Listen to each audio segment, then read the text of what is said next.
آج میں علماء سے بھی یہی کہوں گا، تم حق بات تو پہنچاؤ قوم تک۔ آج حالات ایسے ہیں میرے عزیزوں، ڈر اور خوف ان کے سینوں پر طاری ہوا۔ کس بات سے ڈرتے ہو؟ کیا تم نے اللہ کی ذات پر ایمان نہیں لائے؟ یہ نہیں کہتے ہو موت و حیات اللہ کے ہاتھ ہے، رزق اللہ کے ہاتھ ہے؟ پھر ڈرتے حکومت وقت سے کیوں؟ مجھے ابھی چند دنوں پہلے ایک میسج یہ بھی آیا تھا کہ حضرت آپ تو پاکستان کے علامہ خادم حسین کی تعزیت پر بیان کر رہے ہو، آپ دیکھ نہیں رہے یہاں کا ماحول کیسا ہے؟ عزیزان گرامی، اس دن مجھے افسوس اس بات پر ہوا، سوال پر، ہائے افسوس، اس قدر تمہارے ضمیر مردہ ہو گئے، اس قدر تم بزدل ہو گئے، لاکھوں لوگوں کے دلوں میں شمع عشق مصطفیٰ جگانے والے پر تمہاری زبان بند ہے، تمہاری زبان بند ہے۔ میں نے صرف ایک جملہ کہا، کوئی فرق نہیں پڑتا، میں اس ملک میں رہ رہا ہوں جہاں کا پرائم منسٹر ایک سور خبیث فرانس کے صدر کے لیے ٹویٹ کر سکتا ہے، تو میں پڑوسی ملک کی کسی عاشق رسول کی تعزیت کیوں نہیں کر سکتا؟ کیوں نہیں تعزیت کر سکتا؟ اگر ہندوستان کی تخت پر بیٹھنے والے کو فرانس کے صدر سے کوئی دلی عشق ہے، محبت ہے، تم اس کی معشوقہ ہو یا محبوبہ ہو، مجھے فرق نہیں پڑتا، لیکن اتنا ضرور ہے عاشق رسول مشرق میں ہو، شمال میں ہو، جنوب میں ہو، مغرب میں ہو، جب اس کی روح جائے گی تو ہماری بھی روح تڑپے گی۔ ہماری ڈور بندھی ہوئی ہے مدینۃ الرسول سے۔ میرے آقا صلی اللہ علیہ وسلم کی جو بات کرے گا وہ پھر کسی بھی ملک کا باشندہ ہو۔ تم کہتے ہو تعزیت کے لیے، ارے میرے عزیز، اگر میں سامنے ہوتا تو اس کے قدموں کی خاک میں اپنے امامے پر رکھتا۔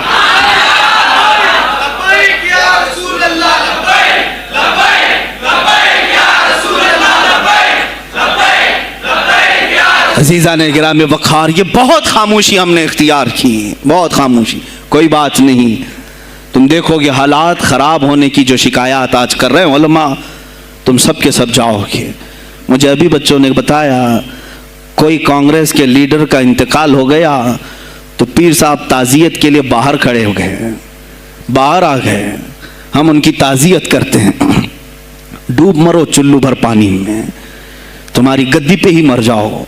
تمہاری زبانوں پر جب عاشق رسول کے لیے تعزیت کے الفاظ آنے میں ہچکچاہٹ آتی ہے، کون سا عشق رسول، کون سا کلمہ تم نے پڑھا ہے؟ غوث پاک کی اگر تمہارے اندر ذرا برابر بھی نسبت ہے تو میں کہوں گا میرے عزیزو، سلطان الاولیاء غوث پاک عاشق رسول ہی نہیں، فنا فی الرسول تھے۔ میرے نبی کی بات پر اگر کوئی انگلی بھی اٹھاتا، آپ یا تو اپنی کرامت سے اس کا منہ توڑ جواب دے دیتے۔ کسی عیسائی نے صرف یہ کہا تھا میرے نبی عیسیٰ افضل ہے، وہ مردوں کو زندہ کرتے تھے، آپ کو جلال آیا، کہا محمد افضل نہیں ہے اس لیے کہ وہ مردے زندہ نہیں کرتے تھے، آپ اس کا ہاتھ پکڑ کر قبرستان لے گئے۔ میرے نبی پر بات کرتا ہے، میں تجھے زندہ کر کے دکھاتا ہوں۔ اپنی کرامت سے مردے کو زندہ کر کے دکھایا۔ اب بول کون افضل ہے، عیسیٰ افضل ہے کہ میں افضل ہوں؟ تو نے تو عیسیٰ علیہ السلام کو مردے زندہ کرتے دیکھا تو نہیں، لیکن عبد القادر کو سامنے دیکھا۔ غوث پاک نے کہا میں اپنا موازنہ عیسیٰ علیہ السلام سے نہیں کرتا ہرگز، لیکن یاد رکھنا میرے نبی پر اگر زبان کھولے گا تو عبد القادر اپنے قدم سے اس کو جواب دے گا۔ وہ جواب دیتے، آپ کی زندگی ناموس رسالت کی حفاظت کے لیے گزری ہے۔ سلطان الاولیاء غوث پاک رضی اللہ تعالیٰ عنہ کی بارگاہ میں جب ایک سوال آیا کہ لوگ کہتے ہیں نبی ہر جگہ کیسے حاضر ہو سکتے ہیں، آپ نے خود کر کے دکھا دیا۔ کوئی صاحب آئے، کہا ہمارے گھر دعوت ہے آپ تشریف لائیں، کہا ٹھیک ہے آتا ہوں۔ تھوڑی دیر بعد دوسرے آئے، کہا ہمارے گھر دعوت ہے آپ آئیں۔ سیم ٹائم پہ کئی 70 لوگ آئے، سب کی دعوت قبول کی۔ دوسرے دن شام میں لوگ آ کر کے فخر کر رہے ہیں، آج میرے گھر شیخ عبد القادر جیلانی آئے تھے۔ دوسرا کہہ رہا نہیں میرے گھر آئے تھے، تیسرا کہہ رہا میرے گھر آئے تھے۔ ایک وقت میں سب گھروں پر کیسے؟ سبوں نے کہا انہی سے پوچھتے ہیں وہ کہاں گئے تھے۔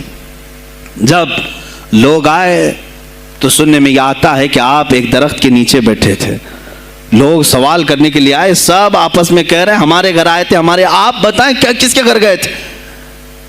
تو انہوں نے کہا درخت کے اوپر دیکھو۔ تو لوگوں نے درخت کے اوپر نگاہ ڈالی تو دیکھا ہر پتے پر شکل عبد القادر نظر آ رہی ہے۔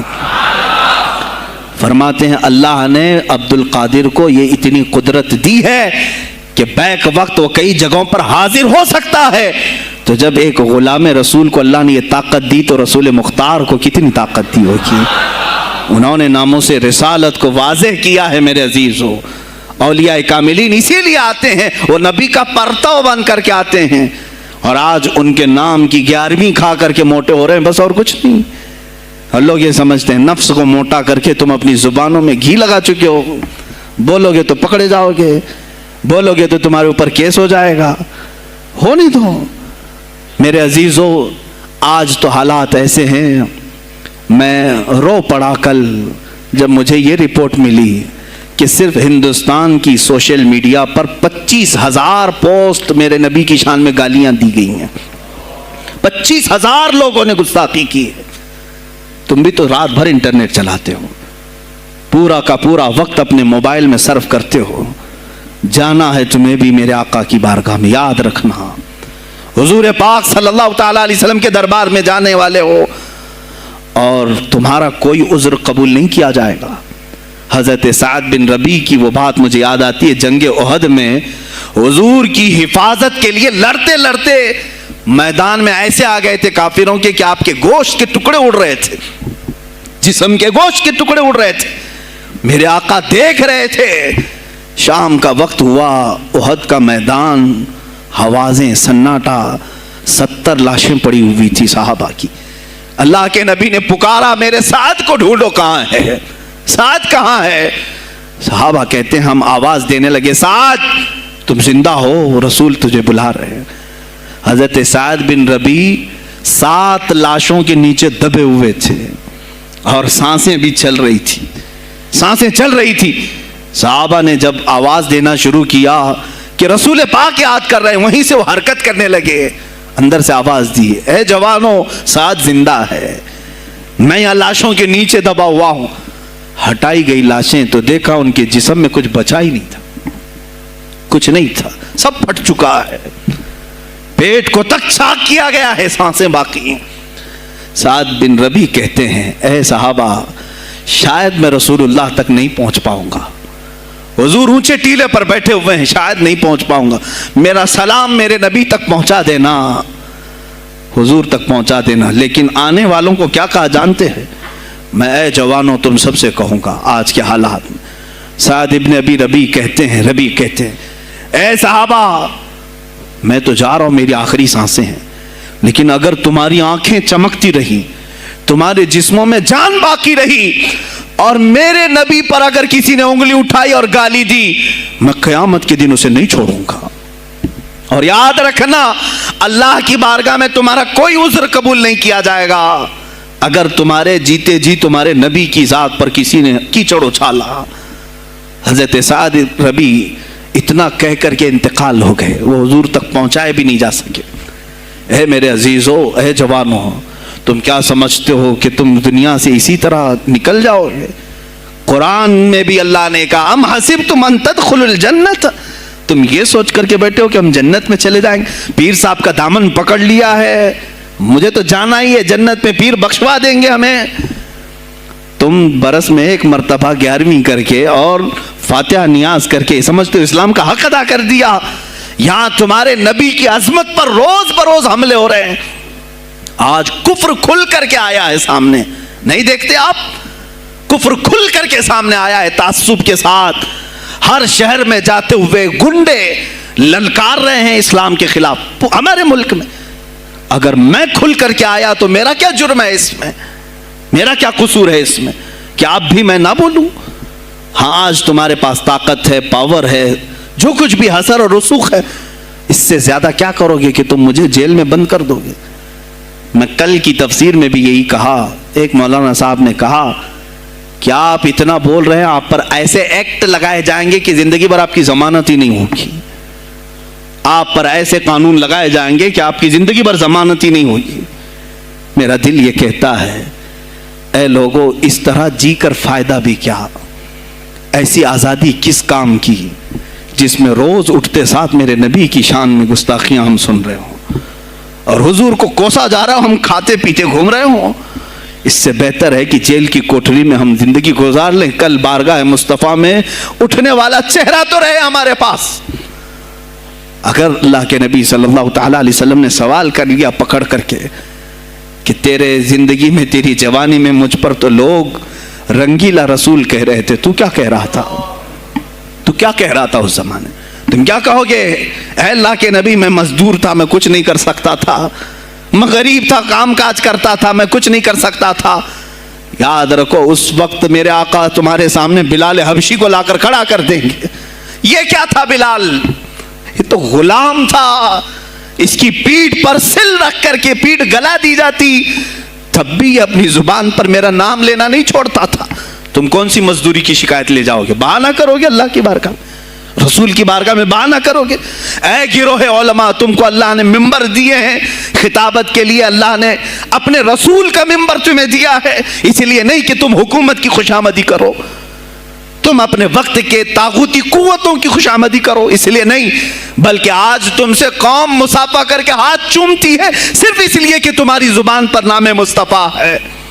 آج علماء کی جو عزت ہے صرف اس لیے، تمہاری پگڑیاں، تمہارے جبے دیکھ کر کے قوم عزت نہیں کرتی، صرف اس لیے ان کے دلوں میں تم مچلتے ہو کہ تم مصطفیٰ کریم کی باتیں کرتے ہو۔ علماء کو جاننا چاہیے کہ تمہاری عزت نبی سے وابستہ ہے۔ آبرو ماذا نام مصطفیٰ است، ہماری آبرو، اقبال نے کہا تھا، ہماری آبرو نام مصطفیٰ سے وابستہ ہے۔ اگر اسی نام کو کسی نے چھیڑا تو پھر ہمارا جی کر مطلب کیا ہے؟ ہم کس کام کے؟ میں ایک مثال سے سمجھاتا ہوں۔ مسجد ہے، دیوار کے پینٹ کو اگر کسی نے کھرچ لیا تو ہو سکتا ہے معاف کر دیں، ہم اس کو چھوڑ دیں۔ کسی نے لکیر نکال دی دیوار پر، ہم چھوڑ دیں اس کو، لیکن میاں وہ ہمارے سامنے آ کر پلر ہلانے لگ گیا اور مسجد کا یہ پلر توڑنے لگ گیا، خاموش بیٹھو گے؟ اور اگر تم خاموش بیٹھے تو اس کا انجام کیا ہوگا؟ اس نے پلر ہلایا تو صرف پلر نہیں ٹوٹے گا، یہ چھت پورا سب کے اوپر گرے گا۔ آج ظالم کفار پورے تمہاری جڑ کو ہلا رہے، میرے نبی کی ذات کو، سیدھے مصطفیٰ کریم کی ذات کو ہلا رہے ہیں۔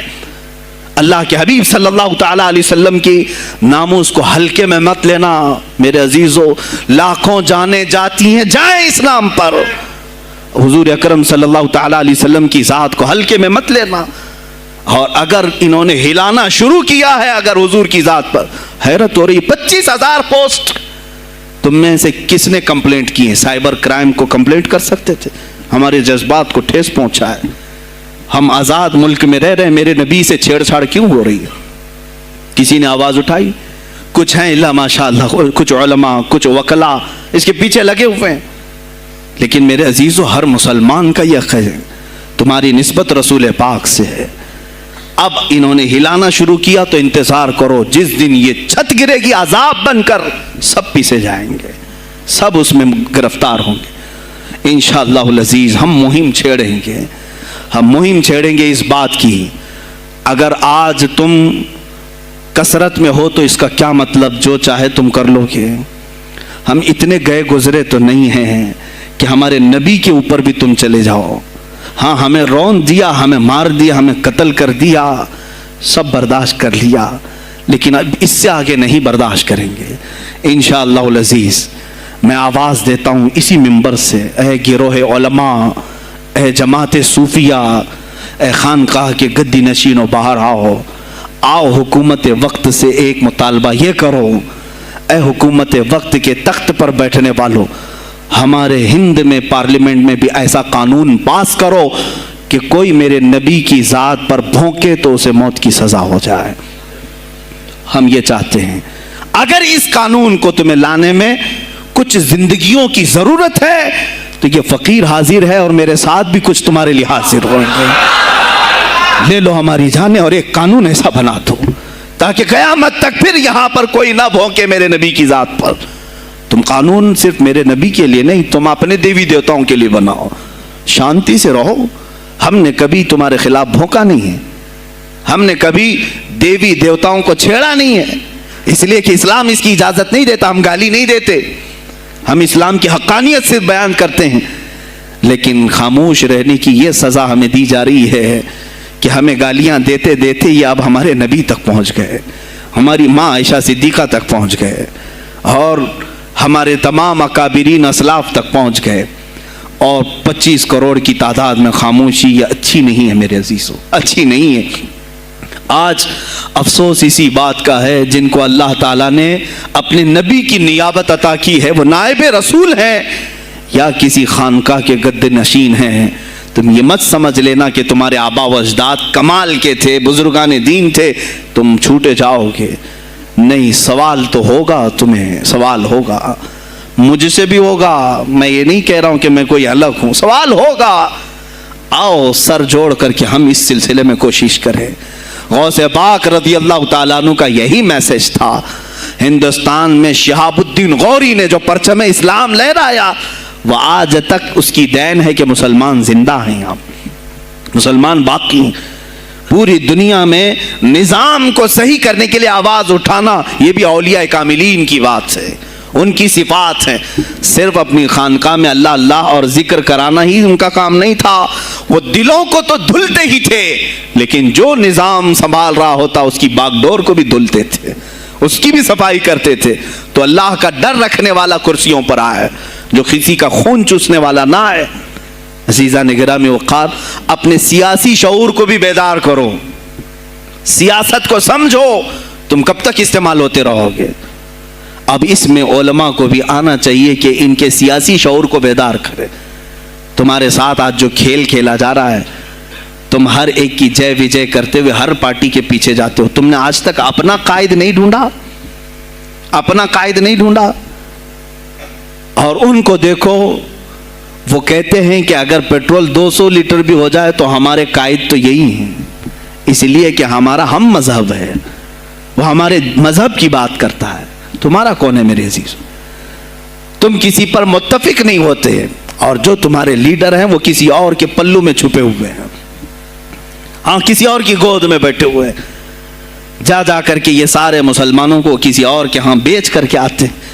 یہ سیاسی شعور بیدار کرو۔ مجھے معلوم ہے میری یہ باتوں کا سب سے زیادہ ایکشن کون لے گا، مجھے معلوم ہے، سب سے زیادہ کس کو کھلبلی مچے گی وہ بھی مجھے معلوم ہے، اسی لیے کہ میں ان سیکولر پارٹیوں کے بارے میں بول رہا ہوں جو چہرہ سیکولر بتا کر کے ہم آپ سب کے ووٹ لے کر کے چلے جاتے ہیں، اور پھر مجھے بتاؤ جن کو تم اپنا مسیحا سمجھ کر کے ان کے پیچھے جے جے کرتے گھومتے رہتے ہو، تمہارے مذہب پر آج کیا حملے نہیں ہوئے ہیں، کیا نہیں ہوئے؟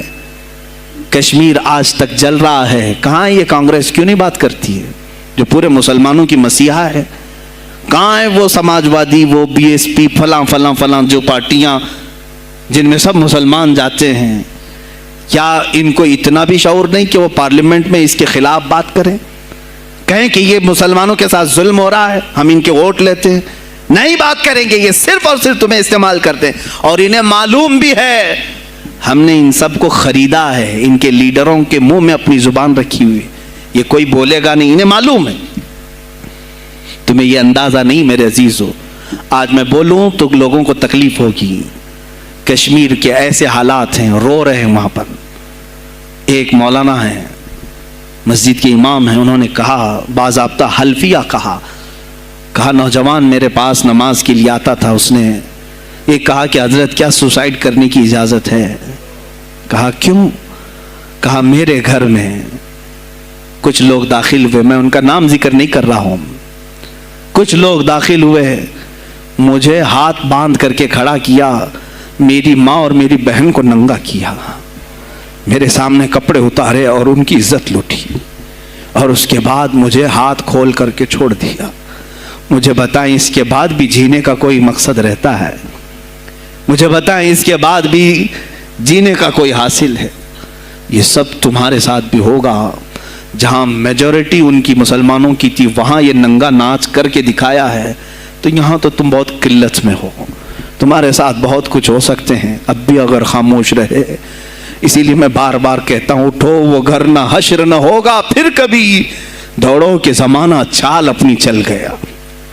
تم اپنی سیاست کو منتخب کرو، تم اپنی قیادت کو منتخب کرو، اور اگر ابھی بھی سیاسی لاشعوری کی زندگی گزارتے رہو گے، لقمے بنتے چلے جاؤ گے، یہ کھاتے چلے جائیں گے۔ بات میں سلطان الاولیاء غوث پاک کی کر رہا تھا، لیکن مجھے یہ حالات پر گفتگو ضرور کرنی ہے، اس لیے کہ مجھے معلوم نہیں ہے کہ میری زبان پر کب تالے لگائے جائیں گے یا میری گردن پر کب چھری پھیری جائے گی، مجھے اس کا اندازہ نہیں۔ لیکن اے مسلمانوں، تم میری ذات سے الجھتے ہو تو الجھ جاؤ، مجھے اگر بلیم کرتے ہو، تانے مارتے ہو تو مار لو، چند دنوں کی بات ہے، جب تک میری سانسیں چل رہی ہیں تب تک مجھے گالیاں دو گے، لیکن جس دن میں بھی دنیا سے جاؤں گا اس دن تم ہماری باتیں یاد رکھو گے، اس دن یاد کرو گے۔ مجھے اپنے بچوں کو یہی بتانا ہے کہ اب وہ دور آیا ہے جہاں ممبروں سے بھی بولنے میں اب گھبراہٹ ہے، لوگ اپنے خوف کے مارے ایسے ہیں کہ اپنی روزی روٹی کے چکر میں میرے مصطفیٰ کی گالیاں سننا برداشت کر رہے ہیں۔ دیتا ہے، دینے دو نا، ہمارا کیا بگڑتا ہے؟ اس پوزیشن میں تم آئے ہو آج، تمہارا امام جب اتنا بزدل ہے تو تمہارے دلوں میں کون سا ایمان باقی رہ جائے گا؟ اس لیے شعور پیدا کرو، اگر اولیاء کی نسبت تمہارے دل میں ذرا برابر بھی باقی ہے تو اٹھو میرے عزیزو، آپ قیامت کے دن جواب دہ ہوں گے میرے نبی صلی اللہ تعالیٰ علیہ وسلم کی عظمت پر۔ آج جو حملے ہو رہے ہیں یہ ہماری زندگی کا سب سے بڑا ایشو ہے۔ آج مطالبے کرو، مانگو تو کس چیز کو مانگو؟ بس یہ ہے کہ میری نبی کی عزت سلامت رہے، مجھے دنیا میں اور کچھ نہیں چاہیے۔ اتنا مطالبہ تو کر سکتے ہو، اتنا مطالبہ کرو، اور پھر دیکھو میرے مصطفیٰ کی طرف سے انعام کیا ملے گا، اللہ کی طرف سے انعام کیا ملے گا۔ ارے وہ مرد قلندر جو پاکستان میں ابھی شہید ہوا، کس بات کا اعلان کرتا تھا، کس کو پکارتا تھا، کس کو للکارتا تھا؟ صرف یہی تو بات کرتا تھا کہ تاجدار ختم نبوت، اور میدان میں معذوری کے ساتھ بھی آ کر کہتا تھا لبیک یا رسول اللہ، اے اللہ کے رسول میں حاضر ہوں، میں حاضر ہوں، اپنی جان لے کر آیا ہوں۔ اور تم یاد رکھنا تمہاری ٹانگیں تو سلامت ہے، کل بروز قیامت ہو سکتا ہے تمہارا سامنا اس خادم حسین سے ہو، تمہاری ٹانگیں دیکھ کر کے پوچھی جائیں گی۔ معذور ہونے کے بعد جب کوئی میدان میں میرے نبی کی عظمت پر پہرا دینے کے لیے آ سکتا ہے تو تم نے اپنی ٹانگیں کس کام کے لیے رکھی تھی؟ میرے عزیزوں، میں نے جتنی طاقت مجھے اللہ نے دی میں بول رہا ہوں، اب اس کے بعد کا محاذ تمہیں سنبھالنا ہے، آگے کی ہماری فکروں کو تمہیں لے جانا ہے۔ شاید اس زمانے میں ہم جی رہے ہیں جہاں اتنی آزادی نہیں ہوگی، چھوٹی سی بات کو آج بہت بڑا بنا کر کے اسے ختم کیا جاتا ہے، لیکن مجھے اندازہ ہے اس بات کا، ہندوستان کی آزادی میں بھی میرے اکابرین میں 30,000 علماء نے اپنی جانیں دی ہیں۔ کشمیر سے لے کر دلی تک ہر درخت پر ایک عالم کی لاش لٹکی ہوئی تھی، ان کی جانیں، ان کی قربانیاں رائیگاں نہیں گئیں۔ 70 سال سے ہم مزے لے رہے ہیں، ان کی قربانیاں ہیں یہ۔ علامہ فضل حق خیر آبادی کو انڈمان نکوبار پوری زندگی کے لیے قید کر کے ختم کر دیا گیا، مزار بھی وہیں پر ہے آج۔ تو آج مجھے اندازہ ہے اگر میں نے اس بات کی شروعات کی ہے، ہو سکتا ہے یہ جو کچھ بھی ہمارے ساتھ کریں، لیکن مجھے میرے رب ذوالجلال کی ذات پر یقین ہے۔ میں یہی کہوں گا، اے اللہ، اگر ہمارے مقدر میں شہادت ہے تو اس سے بہتر کوئی اور موت ہے نہیں۔ اے رب ذوالجلال، اس حالت میں دنیا سے اٹھا جب تو ہم سے راضی ہو۔ اگر تو نے ہمارے لیے ایک لمحے کے لیے بھی ناراضی ہے، مولا پھر ہمیں مہلت دے دے کہ تجھے راضی کر کے جائے، تجھے راضی کر کے جائے۔ میرے مصطفیٰ صلی اللہ تعالیٰ علیہ وسلم کو قبر میں ہمیں دیکھنا ہے، اس لیے ہم قبر میں جا رہے ہیں، لیکن اس حال میں دنیا سے جائیں کہ ان کی عظمت پر کچھ بول تو سکیں، ان کی ناموس پہ کچھ کر تو سکیں۔ عزیزان گرامی، سلطان الاولیاء شہنشاہ بغداد رضی اللہ تعالیٰ عنہ کی ذات پر جو ان کی کرامات ہیں وہ ساری چیزیں پھر کبھی میں ذکر کروں گا۔ آج اسی پر میں اختتام کرتا ہوں، اسی پر جیو اور اسی پر مرو، انہیں جانا انہیں مانا، نہ رکھا غیر سے کھا، للہ الحمد میں دنیا سے مسلمان گیا۔ آج لے ان کی پناہ، آج مدد مانگ ان سے، پھر نہ مانیں گے قیامت میں اگر مان گیا۔ اس لیے کہ رسول پاک صلی اللہ تعالیٰ علیہ وسلم کے سوا کوئی اس قیامت کے میدان میں تمہارا دستگیر نہیں ہے۔ جب تک وہ تیری سفارش نہ کریں، اللہ بھی تجھ سے کلام کرنے والا نہیں ہے۔ جب امام اہل سنت نے یہاں تک کہہ دیا